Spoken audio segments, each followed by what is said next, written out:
একসময় ক্রিকেট ছিল নিছকই আনন্দের খেলা।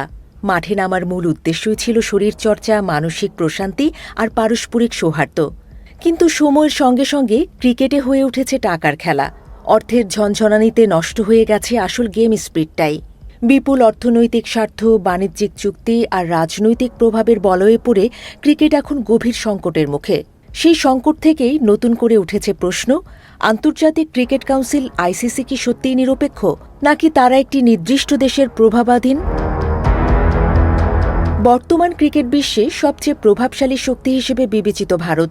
মাঠের পারফরমেন্সের পাশাপাশি আর্থিক দিক থেকেও ভারতীয় ক্রিকেট বোর্ড বিসিসিআই সবচেয়ে শক্তিশালী।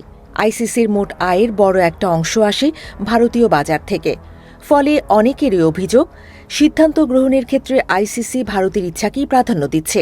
এই অভিযোগ নতুন নয়, তবে সাম্প্রতিক কয়েকটি ঘটনায় তা আরও স্পষ্ট হয়ে উঠেছে।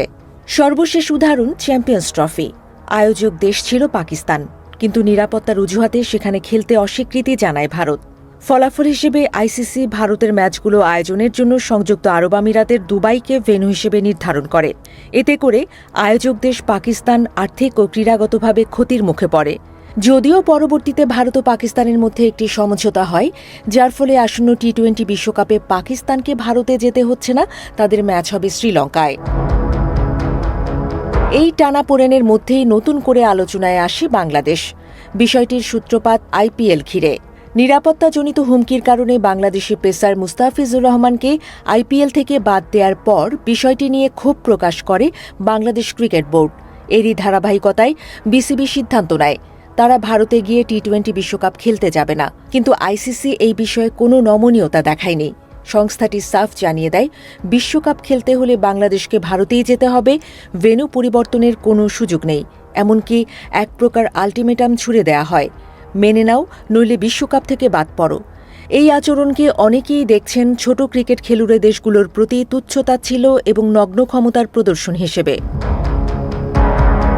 এই প্রেক্ষাপটে বাংলাদেশের পাশে দাঁড়ানোর আহ্বান জানিয়েছেন পাকিস্তানের সাবেক অধিনায়ক রশিদ লতিফ। তিনি বলেছেন, বর্তমান ক্রিকেট ব্যবস্থাকে চ্যালেঞ্জ জানানোর সময় এসেছে।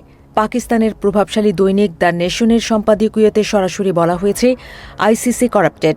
সেখানে আইসিসিকে নতুনভাবে ঢেলে সাজানোর দাবি জানানো হয়েছে। ওই সম্পাদকীয়তে আরও বলা হয়, পাকিস্তানের নেতৃত্বে ইংল্যান্ড, অস্ট্রেলিয়া, নিউজিল্যান্ড, দক্ষিণ আফ্রিকা, শ্রীলঙ্কা ও অন্যান্য ক্রিকেট খেলুড়ে দেশগুলোকে একত্রিত হয়ে এই একক প্রভাবের বিরুদ্ধে রুখে দাঁড়াতে হবে।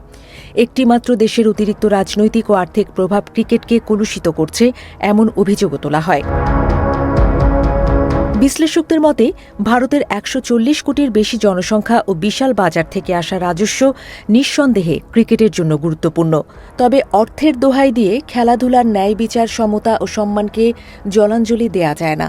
ক্রিকেট যদি সত্যিই বৈশ্বিক খেলা হতে চায়, তাহলে আইসিসিকে নিরপেক্ষতা প্রমাণ করতে হবে। নইলে ক্রিকেট বিশ্ব ভাঙনের গুঞ্জন আর গুঞ্জনেই সীমাবদ্ধ থাকবে না, তা বাস্তব রূপ নিতে পারে যে কোনো সময়ে।